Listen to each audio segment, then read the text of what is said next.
이생 규장전 김시습 지음. 송도 낙타교 옆에 이생이 살고 있었는데 나이는 18이었다.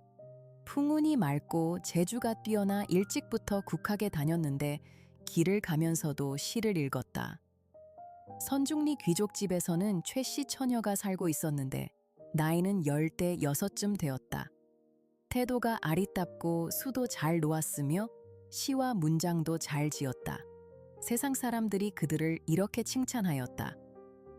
풍류로워라 이 총각 아리따워라 최처녀.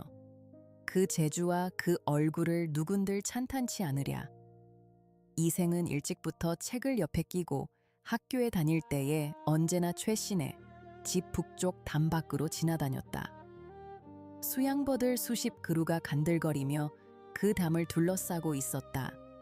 어느 날 이생이 그 나무 아래에서 쉬다가 담 안을 엿보았더니 이름난 꽃들이 활짝 피고 벌과 새들이 다투어 제잘거리고 있었다. 그 곁에는 작은 누각이 있었는데 꽃떨기 사이로 은은히 보였다. 구슬발이 반쯤 가려있고 비단 휘장이 낮게 드리워져 있었는데 한 아리따운 아가씨가 술을 놓다가 지쳐 잠시 바늘을 멈추며 턱을 괴고 시를 읊었다.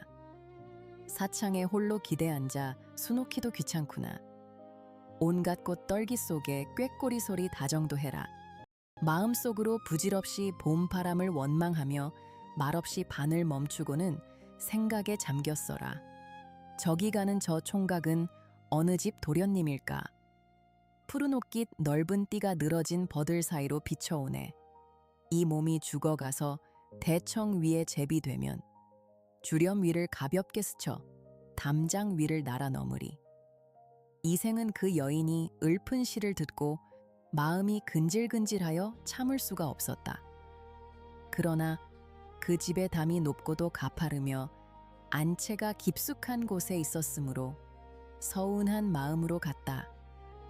그는 학교에서 돌아오는 길에 흰 종이 한 장에다 시 세 수를 써서 기와 쪽에 매달아 담 안으로 던져 넣었다. 무산 12 본구리 첩첩이 쌓인 안개 속에 반쯤 드러난 본구리가 붉고도 푸르구나. 양왕의 외로운 꿈을 수고롭게 하지 마오. 구름 되고 비가 되어 양대에서 만나보세. 사마상여가 되어 탕문군을 꿰어내려니 마음속에 품었던 생각은 이미 다 이루어졌네. 붉은 단머리의 복사꽃과 오약꽃은 바람에 날려서 어디로 떨어지나. 좋은 인연 되려는지 나쁜 인연 되려는지 부질없는 이 내 시름 하루가 1년 같아라. 28자로 황혼의 기약을 맺었으니 남교에서 어느 날 신선을 만나려나.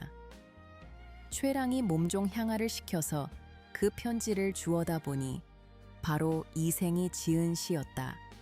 최랑이 그 시를 펼쳐서 두세 번 읽고는 마음속으로 혼자 기뻐하였다. 종이 쪽지에 8자를 써서 담 밖으로 던져주었다. 님이여, 의심 마세요. 황혼에 만나기로 하세요. 이생이 그 말대로 황혼이 되자 최랑의 집을 찾아갔다. 갑자기 복사꽃 한 가지가 담 위로 넘어오면서 하늘거리는 그림자가 나타났다. 이생이 가까이 가서 살펴보니 그네줄이 대바구니를 메어서 아래로 늘어뜨려 놓았다. 이생을 그 줄을 잡고 담을 넘었다. 마침 달이 동산에 떠오르고 꽃 그림자가 땅에 비껴 맑은 향내가 사랑스러웠다. 이생은 자기가 신선세계에 들어왔다고 생각하여 마음은 비록 기뻤지만 자기의 마음이나 지금 하려는 일이 비밀스러워서 머리칼이 모두 곤두섰다. 이생이 좌우를 둘러보았더니 최랑은 꽃떨기 속에서 향아와 같이 꽃을 꺾어 머리에 꽂고는 외진 곳에 자리를 펴고 앉아 있었다. 최랑이 이생을 보고 방긋 웃으면서 시 2구절을 먼저 읊었다. 복사와 오얏가지 속에 꽃송이 탐스럽고 원앙새 베개 위엔 달빛도 고와라. 이생이 뒤를 이어 시를 읊었다. 다음 날 어쩌다가 봄 소식이 새나간다면 무정한 비바람에 더욱 가련해지리라. 최랑이 얼굴빛이 변하면서 말하였다. 저는 본디 당신과 함께 부부가 되어 끝까지 남편으로 모시고 영원히 즐거움을 누리려고 하였어요. 그런데 당신은 어찌 이렇게 말씀하십니까? 저는 비록 여자의 몸이지만 마음이 태연한데 장부의 의기를 가지고도 이런 말씀을 하십니까? 다음 날 규중의 일이 누설되어 친정에서 꾸지람을 듣게 되더라도 제가 혼자 책임을 지겠습니다. 향아야, 방 안에서 술과 안주를 가져오너라. 향아가 시키는 대로 가버리자 사방이 고요하여 아무런 인기척도 없었다. 이생이 최랑에게 물었다. 이곳은 어딥니까? 최랑이 말하였다. 이곳은 뒷동산에 있는 작은 누각 아래이지요. 저희 부모님께서는 제가 외동딸이기 때문에 여간 사랑하지 않으십니다. 그래서 연못 깨다 이 누각을 따로 지어주셨지요. 봄이 되어 이름난 꽃들이 활짝 피면 몸종 향아와 함께 즐겁게 놀라고 하신 거지요. 부모님이 계신 곳은 여기서 멀기 때문에 아무리 웃으며 크게 이야기해도 쉽게 들리지는 않는답니다. 최랑이 술 한 잔을 따라 이생에게 권하면서 고풍으로 한 편을 읊었다. 부용못 푸른 물을 난간에서 굽어보다 꽃떨기 속에서 님들이 속삭이네. 향그런 안개 깔린 속에 봄빛이 화창해서 새 가사를 지어내어 백저사를 부르는구나. 꽃그늘에 달빛이 비껴 털방석에 세우며 들고 긴 가지 함께 잡으니 붉은 꽃비가 떨어지네. 바람이 향내를 끌어와 옷 속에 세우며 들자 첫봄을 맞은 아가씨가 햇살 속에 춤추네. 비단 적삼 가볍게 해당화를 스쳤다가 꽃 사이에 졸고 있던 앵무새만 깨웠네. 이생도 바로 시를 지어 화답하였다. 도원에 잘못 들어와 복사꽃이 만발한데 많고 많은 이 내 정회를 다 말할 수가 없네. 구름같이 쪽진 머리에 금비녀 낮게 꽂고 산뜻한 봄 적삼을 모시 배로 지었구나. 나란히 달린 꽃가지를 봄바람에 꺾다니 하마는 꽃가지에 비바람아 부지 마소. 선녀의 소매자락 나부껴 그림자도 하늘거리고 개수나무 그늘 속에선 시름이 따를 테니 함부로 새 곡조 지어 앵무새에게 가르치지 마오. 술자리가 끝나자 최랑이 이생에게 말하였다. 오늘의 일은 반드시 작은 인연이 아니랍니다. 당신은 저를 따라오셔서 정을 나누는 것이 좋겠어요. 말을 마치고 최랑이 북쪽 창문으로 들어가자 이생도 그 뒤를 따라갔다. 누각에 달린 사다리가 있었는데 그 사다리를 타고 올라갔더니 과연 그 다락이 나타났다. 문방구와 책상들이 아주 말끔했으며 한쪽 벽에는 연강 첩장도와 유황 고목도가 걸려 있었는데 모두 이름난 그림이었다.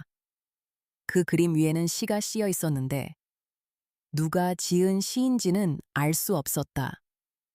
첫째 그림에 쓰인 시는 이러하였다.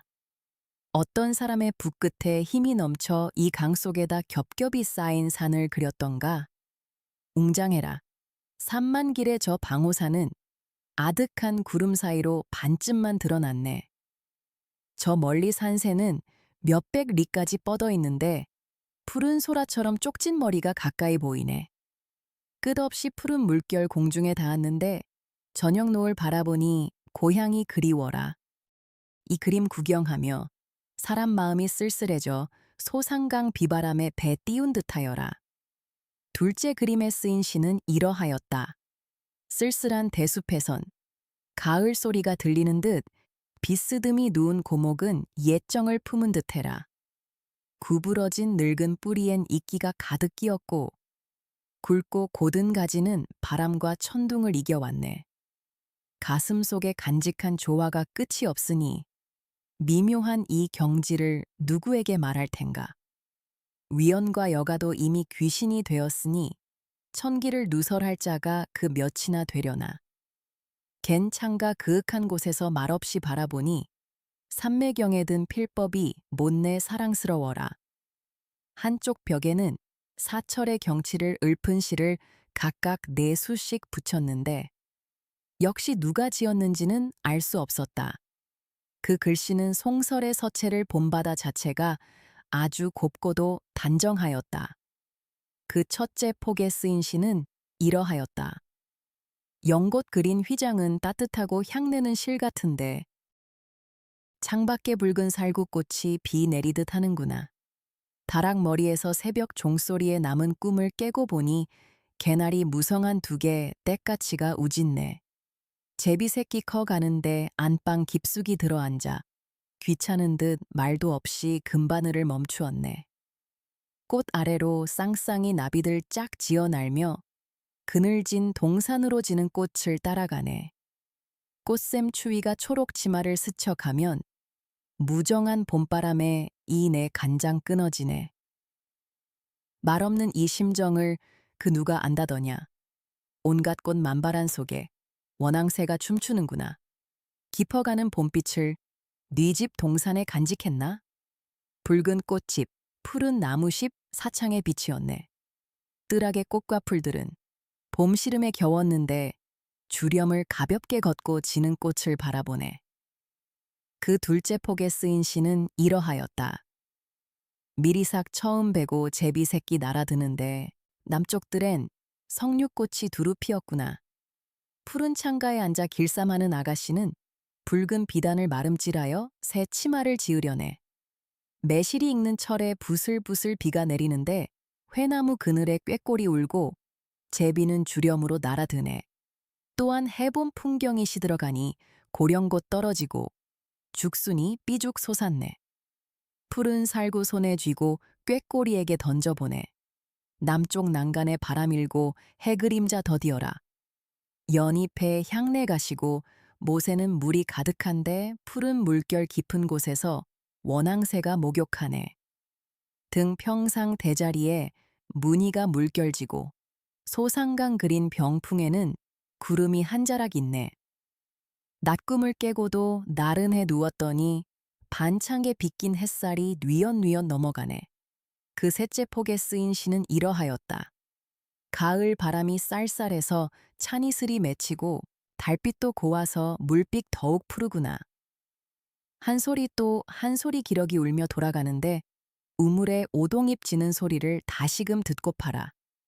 상 밑에서는 온갖 벌레들이 처량하게 울고 상 위에서는 아가씨가 구슬 눈물을 떨어뜨리네.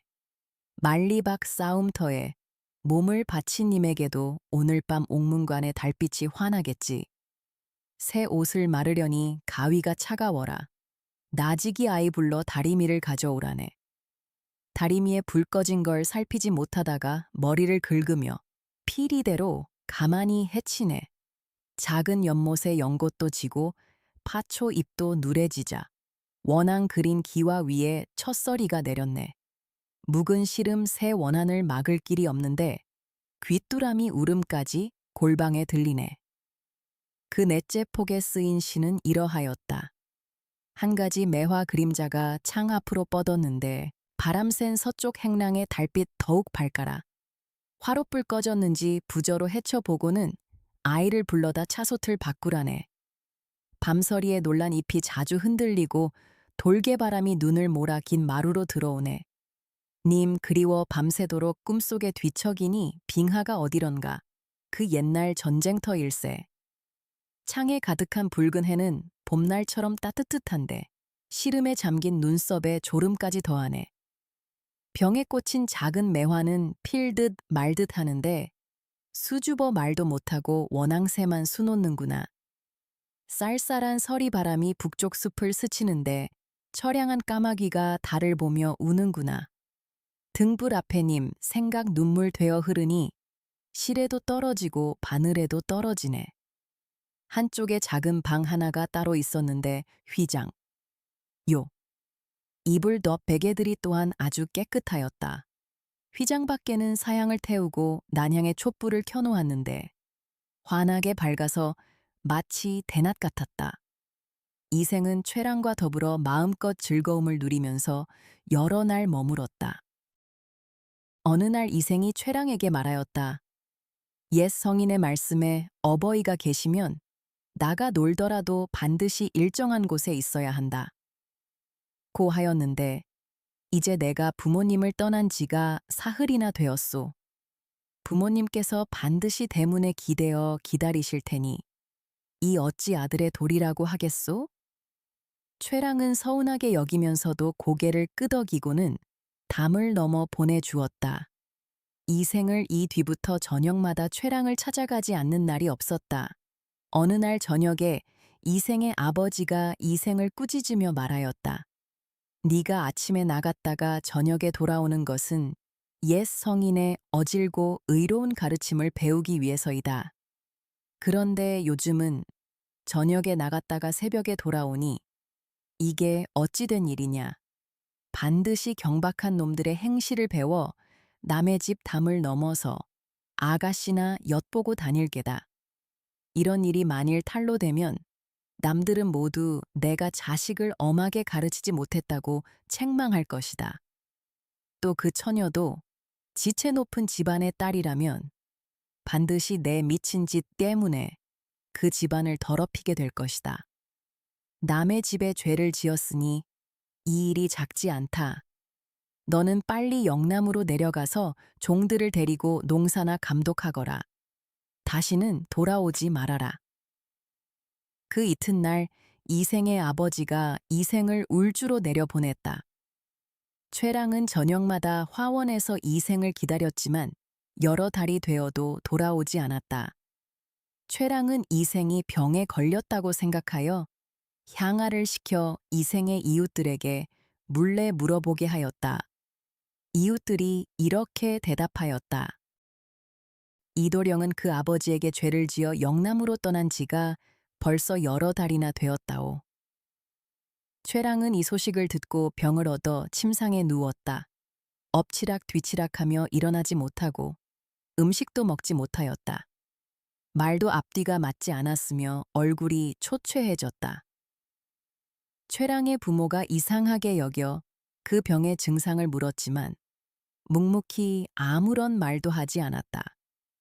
딸의 상자 속을 들추어 보았더니 이생과 지난날에 주고받은 시들이 있었다. 최랑의 부모들이 그제야 놀라서 무릎을 치며 말하였다. 어이구, 우리 딸 자식을 잃어버릴 뻔했구려. 그리고는 딸에게 물었다.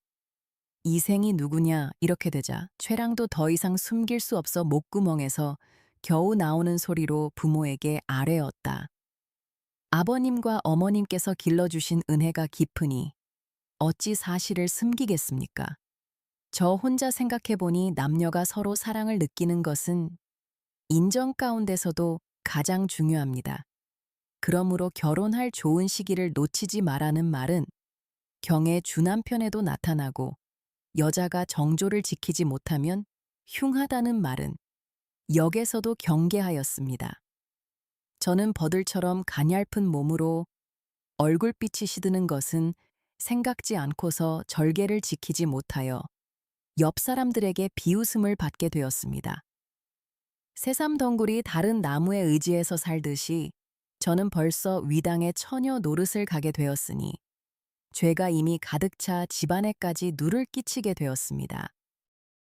그러나 저 아름다운 도련님과 한번 정을 통한 뒤부터는 도련님께 대한 원망이 천만 번 생기게 되었습니다. 연약한 몸으로 괴로움을 참으며 홀로 살아가려니 그리운 정은 나날이 깊어가고 아픈 상처를 나날이 더해가서 죽을 지경에 이르렀습니다.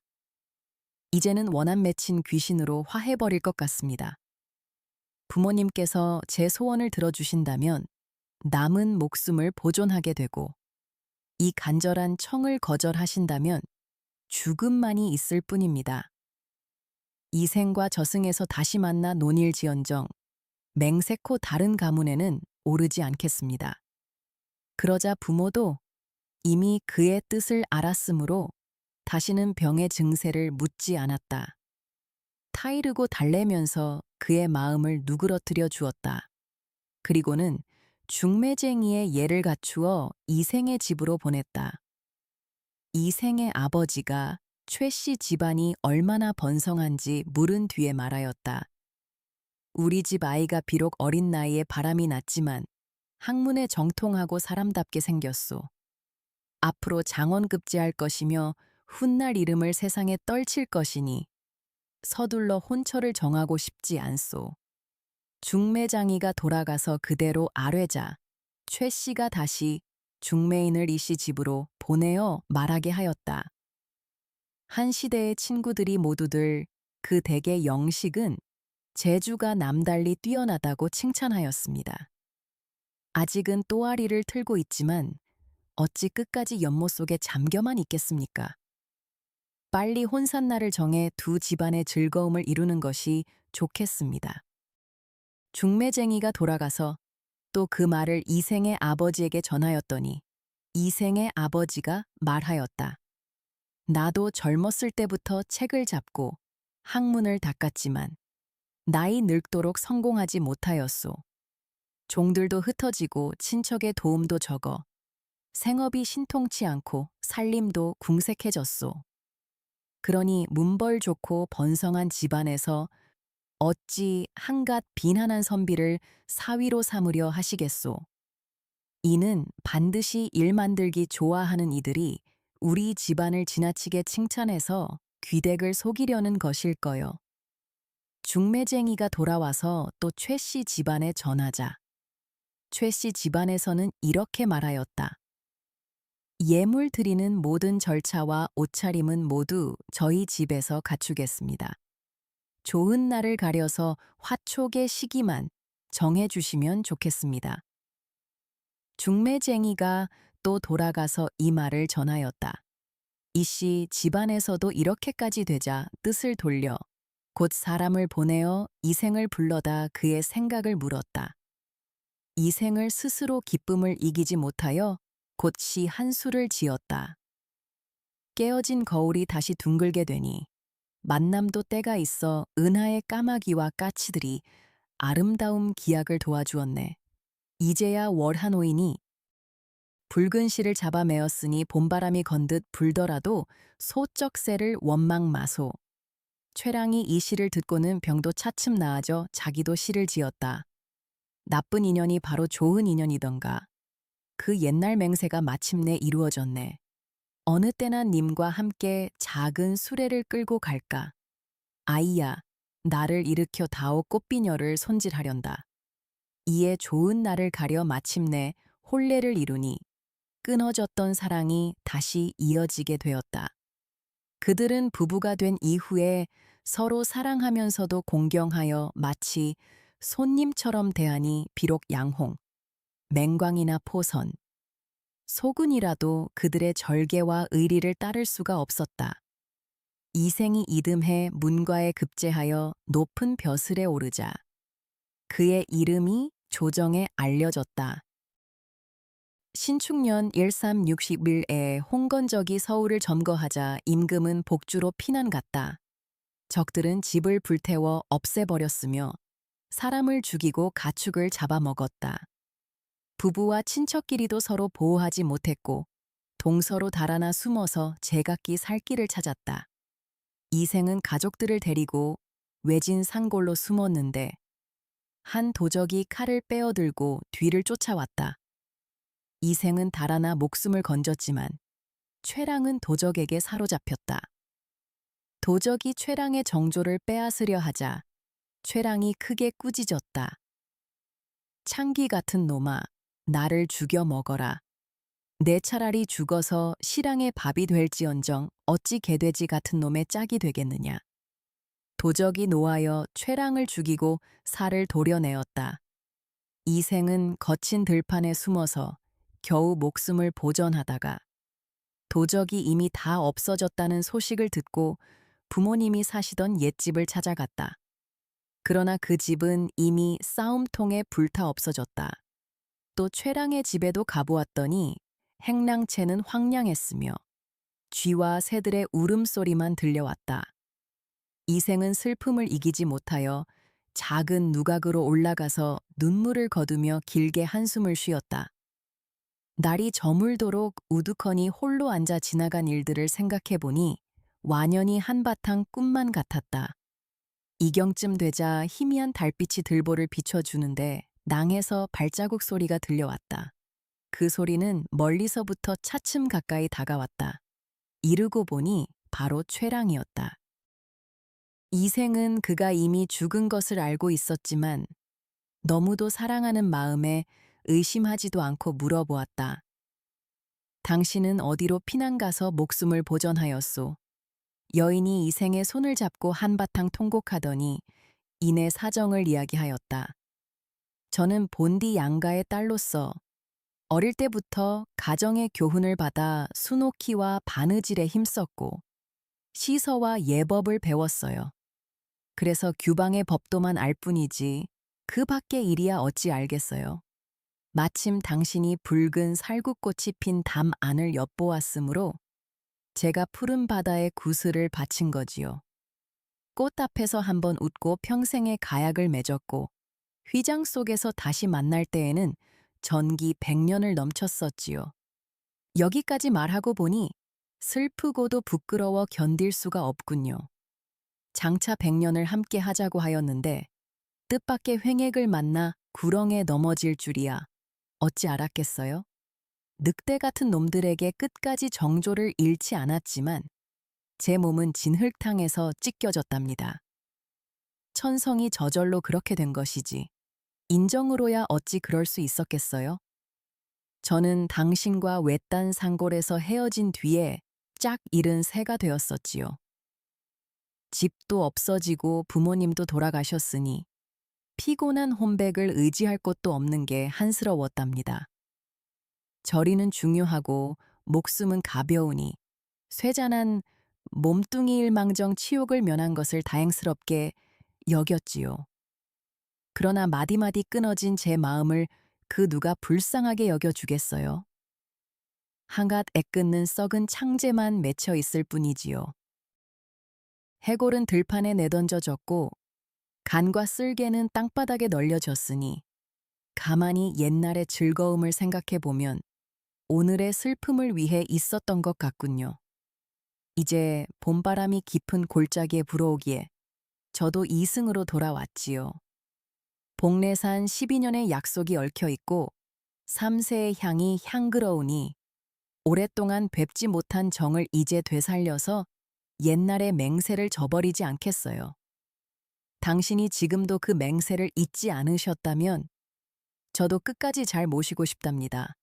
당신도 허락하시겠지요? 이생이 기쁘고도 고마워하며 말하였다. 그게 애당초 내 소원이오. 그리고는 서로 정답게 심정을 털어놓았다. 재산을 얼마나 도적들에게 빼앗겼는지 이야기가 나오자 여인이 말하였다. 조금도 잃지 않고 어느 산 어느 골짜기에 묻어 두었답니다. 이생이 또 물었다. 두 집 부모님의 해골을 어디에 모셨소? 여인이 말하였다. 어느 곳에다 그냥 버려두었지요. 정겨운 이야기를 끝낸 뒤에 잠자리를 같이 하였는데 지극한 즐거움이 예전과 같았다. 이튿날 여인이 이생과 함께 자기가 묻혀있던 곳을 찾아갔는데 과연 금과 은 몇 덩어리가 있었고 재물도 약간 있었다. 그들은 두 집 부모님의 해골을 거두고 금과 재물을 팔아 각각 오관산 기슭에 합장하였다. 나무를 세우고 제사를 드려 예절을 모두 다 마쳤다.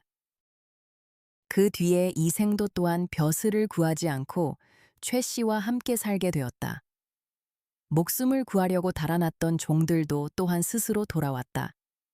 이생은 이때부터 인간 세상의 모든 일을 다 잊어버렸으며 아무리 친척이나 손님들의 길 흉사가 있더라도 방문을 닫아 걸고 나가지 않았다. 언제나 최 씨와 더불어 시를 지어 주고받으며 금실 좋게 지내었다. 그럭저럭 몇 년이 지난 어느 날 저녁에 여인이 이생에게 말하였다. 3번이나 가약을 맺었지만 세상 일이 뜻대로 되지 않아. 즐거움이 다하기도 전에 슬프게 헤어져야만 하겠어요. 여인이 목매어 울자 이생이 놀라면서 물었다. 어찌 이렇게 되었소? 여인이 대답하였다. 저승길은 피할 수가 없답니다. 하느님께서 저와 당신의 연분이 끊어지지 않았고 또 전생에 아무런 죄도 지지 않았다면서 이 몸을 환생시켜 당신과 잠시라도 시름을 풀게 해주었었지요. 그러나 제가 오랫동안 인간 세상에 머물면서 산 사람을 미혹시킬 수는 없답니다. 그리고는 몸종 향화를 시켜서 술을 올리게 하고는 옥루춘곡에 맞추어 노래한 가락을 지어 부르며 이생에게 술을 권하였다. 칼과 창이 어우러져 싸움이 가득한 판에 옥 부서지고 꽃 떨어지니 원앙도 짝을 잃었네. 흩어진 해골을 그 누가 묻어주랴. 피에 젖어 떠도는 혼이 하소연할 곳도 없었네. 무산의 선녀가 고당에 한번 내려온 뒤에 깨어진 종이 거듭 갈라지니 마음 더욱 쓰라려라. 이제 한번 작별하면 둘이 서로 아득해질 테니 하늘과 인간 세상 사이에 소식마저 막히리라. 노래를 한마디 부를 때마다 눈물이 자꾸 내려 거의 곡조를 이루지 못하였다. 이생도 또한 슬픔을 걷잡지 못하며 말하였다. 내 차라리 당신과 함께 황천으로 갈지언정 어찌 무료하게 홀로 여생을 보전하겠소. 지난번 난리를 겪고 난 뒤에 친척과 종들이 저마다 서로 흩어지고 돌아가신 부모님의 해골이 들판에 내버려져 있었는데 당신이 아니었다면 그 누가 장사를 지내드렸겠소? 옛사람 말씀에 어버이가 살아계실 때에는 예로서 섬기고 돌아가신 뒤에는 예로서 장사 지내라 하셨는데 이런 일을 모두 당신이 감당해 주었소. 당신은 정말 천성이 효성스럽고 인정이 두터운 사람이요. 나는 당신에게 고맙기 그지없고 부끄러움을 견디지 못하겠소. 당신도 인간 세상에 더 오래 머물다가 100년 뒤에 나와 함께 티끌이 되었으면 좋겠구려. 여인이 말하였다. 당신의 목숨은 아직 남아있지만 저는 이미 귀신의 명부에 실려 있답니다. 그래서 더 오래 볼 수가 없지요. 제가 굳이 인간 세상을 그리워하며 미련을 가진다면 명부의 법도를 어기게 되니 저에게만 죄가 미치는 게 아니라 당신에게도 또한 누가 미치게 된답니다. 저의 유골이 어느 곳에 흩어져 있으니 만약 은혜를 베풀어 주시려면 그 유골이나 거두어 바람을 맞지 않게 해주세요. 두 사람은 서로 바라보며 눈물만 줄줄 흘렸다. 낭군님, 부디 안녕히 계십시오. 말이 끝나자 차츰 사라지더니 마침내 자취가 없어졌다. 이생은 여인의 말대로 유골을 거두어 부모님의 무덤 곁에다 장사를 지내주었다. 장사를 지낸 뒤에는 이생도 또한 지나간 일들을 생각하다가 병을 얻어 몇 달 만에 세상을 떠났다. 이 이야기를 들은 사람들마다 가슴 아파 탄식하며 그들의 아름다운 절개를 사모하지 않는 사람이 없었다.